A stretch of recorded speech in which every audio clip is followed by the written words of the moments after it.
नहीं सुनते कि सुना ही हूं, लेकिन यहाँ पर तीसरे श्लोक में लिखा है मुहुरहो रसिका भुवि भावुका।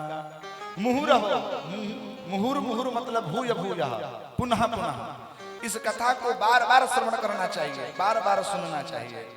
तो ऐसे परम सत्ता जो भगवान इस जगत का सृजन करते हैं, पालन करते हैं, संहार करते हैं, जो अपनी माया से इस जगत को रचे हुए हैं, माया के कारण उस जगदीश को, उस परम पिता परमेश्वर को जीव देख नहीं पाता। वह दिव्य ज्ञान जब उपदेश करते हैं ब्रह्मा आदि ऋषियों को, तो उस दिव्य ज्ञान उपदेश के कारण हम सब उस परमात्मा को थोड़ा बहुत जान पाते हैं। ऐसे परमात्मा सत्य स्वरूप को हम सब प्रणाम कर रहे हैं। ये प्रथम श्लोक है, ध्यान करना चाहिए। दूसरा श्लोक में कहते हैं धर्मम प्रोजित गईतमूत्र परमो निर्मत्सराणाम सताम। भागवत की दूसरे श्लोक में अनुबंध चतुष्टय का प्रयोग किया गया है। अनुबंध चतुष्टय क्या है? प्रयोजनम, विधि, अधिकारी। कौन अधिकारी है भागवत का? तो निर्मत्सराणाम सताम। ये भागवत कथा महाराज निर्मत्सरों की है। निर्मत्सर का अर्थ होता है कि मत्तः अग्रे यह सरति तम दृष्ट्वा यह ईर्ष्याम करोति समत्सरः। मेरे से आगे बढ़ रहा है, इसको देख करके जो हृदय में जलन करता है उसका नाम मत्सर है। तो कहते हैं कि ये कथा उस मत्सर लोगों की नहीं है, ये कथा तो निर्मत्सरों की है। मतलब जिनका हृदय एकदम पवित्र होता है, जिनका हृदय एकदम ईर्ष्या से रहित है, द्वेष से रहित है, उन पुरुषों के लिए यह कथा है। तो कथा करता क्या है, प्रयोजन फल क्या है? तो कहते हैं शिवदम तापत्रयोन्मूलनम। ये भागवत कथा शिवदम है, शिवम कल्याणम प्रददाति स शिवदम। ये कथा कल्याणकारी है। तापत्रयोन्मूलनम, ये तीनों तापों का संहार करने वाला कथा है। तीन ताप हैं। कितने ताप हैं? ताप मतलब दुख। तो दुख कितने प्रकार के होते हैं? तीन प्रकार के दुख। कौन कौन से? हाँ, दैहिक, दैविक, भौतिक तापा। दैहिक, दैविक, भौतिक तापा। दैहिक, दैविक, भौतिक तापा। दैहिक, दैविक, भौतिक तापा। राम राज नहीं काहू को व्यापा। राम काज नहीं काहू को व्यापा। राम राज नहीं काहू को व्यापा। जीवन में तीन ताप होते हैं, दैहिक, दैविक, भौतिक। दैहिक का अर्थ होता है देह में होने वाला दुख, जैसे बुखार, सर्दी, जुकाम, जोड़ों में दर्द, कमर में दर्द, रीढ़ में दर्द, बुखार, खांसी, जुकाम, में देह में होने वाले विकार को दैहिक कहते हैं।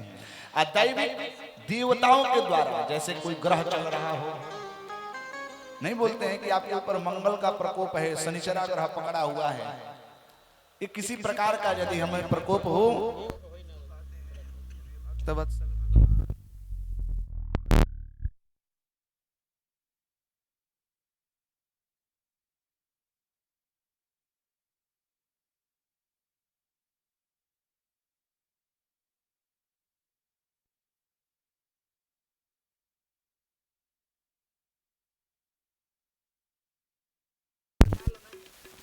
भूत का अर्थ होता है हमारे समाज, जैसे कि भैया सर फूट गया है, कैसे? तो मेरा भाई नहीं डंडा उठा करके मुझे मार दिया। टेंशन बना कि नहीं बना? ये भौतिक है।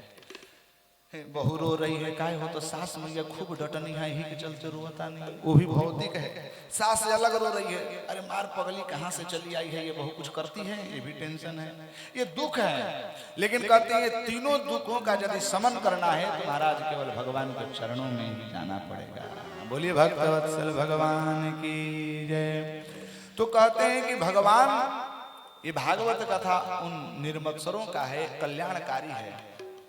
और ये कहते हैं कि भगवान उसके हृदय में तो तत्क्षण प्रवेश हो जाते हैं। भागवत कथा श्रवण करने की आपको जरूरत नहीं है केवल मात्र जो व्यक्ति घर में बैठे भी यह सोच करके बैठे, अरे राम राम ये 3 बजने वाला है, पंडित जी कल बोले थे कल कथा 3 बजे ही होगी, अरे जल्दी तैयार हो जाओ भाई, जल्दी चल चलो चलो चलो तैयार होकर कथा सुनने जाना है। केवल मात्र इतना भी विचार उसके हृदय में आ जाए कि कथा सुनने चलना है, समय हो गया है, इतना सुनने मात्र से ही कहते भगवान उसके हृदय में प्रवेश कर जाता हूं। श्रवण तो बहुत दूर की बात है। अरे महाराज कभी कभी आप देखते होंगे कि बहुत लोग पढ़ाई नहीं करते लेकिन फार्म भर देते हैं फिर भी पास हो जाते हैं, होते हैं कि नहीं होते हैं? बहुत ऐसा चलता है। पढ़ाई करने मत जाओ, फार्म भर दो अपना, बाद में रिजल्ट लेने जाओ, देखो रिजल्ट में पास मार्क है आपका। फिर उसी प्रकार भगवान कहते कथा सुने या मत सुने लेकिन मेरा चिंतन अपने हृदय में धारण करे रखो। सद्यो हृदय रुद्धते कृतभि शुश्रूषुभिस्तत्क्षणात्। जो व्यक्ति मेरा स्मरण करता है मैं उसके हृदय में अवरुद्ध हो जाता हूं। तो भागवत बोलते हैं है क्या? तो कहते हैं कि भागवत तो महाराज वेद रूपी वृक्ष का एक पका हुआ फल है। निगम कल्प तरोर्गलितम फलम सुखमुखादमृत द्रव संयुतम। निगम बोलते हैं वेद वृक्ष, निगम कल्प तरोर्गलितम फलम, वेद रूपी वृक्ष का यह पका हुआ फल है श्रीमद् भागवत कथा। तो इस फल को करे क्या? बोले कि फल को महाराज जितना हो सके पियो। तो बोले फल को तो पिया ही नहीं जाता। बोले कि यही तो मैंने विधि है कि कई चीजें होती हैं जो खाना पड़ता है, कई चीजें होती हैं जो पीना पड़ता है। यह पीना होता है महाराज। एक व्यक्ति अनार का यदि जूस पीता है तो कितना टॉनिक मिलता है उसको। ये तो महाराज साक्षात भगवत अमृत ही है। इसको आप जितना पान करेंगे महाराज, अनार का जूस हमारा शरीर को पुष्ट करेगा, शरीर के रोगों को शमन करेगा, लेकिन यह भगवान का अमृत रूपी रस, भगवान की कथा रूपी रस हमारे मन को पवित्र करेगा महाराज।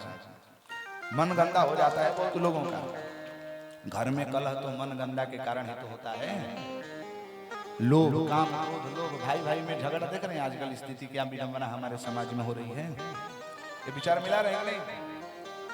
एक ही आंगन में खेला हुआ भाई, एक ही माँ के आंचल में पला पोसा 25-30 वर्ष के बाद देखना भी नहीं पसंद करता। यही कलयुग का एक विडंबना, वो तो मैं नहीं कहता हूँ, वाल्मीकि रामायण में लिखा है। परे सुमैत्री स्वजने सुवैरा पश्यन्तु देवा कलिकौतुकानि। इस कलयुग का कौतुक तो देखो महाराज कि दूसरे से प्रेम कर लेता है। वह स्त्री को जानता तक नहीं था 25 वर्ष पहले। जिस भार्या से उसकी विवाह हुआ, जिस बालिका से उसका विवाह हुआ, उसके विषय में जानता तक नहीं था। आज उससे इतना आसक्त हो गया कि अपने सहोदर भाई को भी छोड़ दिया। परेश मैत्री स्वजने सुवैरा, अपने हित जन से वह वैर रख लिया। यही कलयुग का प्रभाव है। तो हम लोगों को रहना कैसा चाहिए, थोड़ा सा ध्यान दें। अभी और कथा आएगी तो इस पर मैं चर्चा करूंगा। कथा हम लोगों को यही सिखाती है हमें जीना कैसे है, हम लोगों को रहना कैसे है, हम लोगों का जीवन कैसे सुधरे।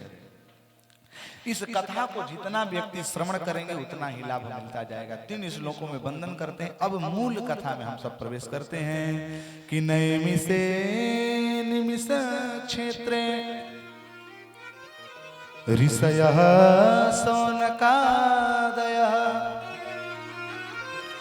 सत्रं स्वर्गाय लोकाय सहस्रशममासत। नैमिषारण्य के पावन धरा धाम पर 88,000 सौनकादि ऋषि बैठे हैं। सूत जी व्यासपीठ पर व्यासीन हैं। ऋषियों में अग्रगणी होकर के मुख्य आयोजक के रूप में सौनक जी बैठे हैं। प्रश्न कर रहे हैं कि हे सौनक जी, हे सूत जी,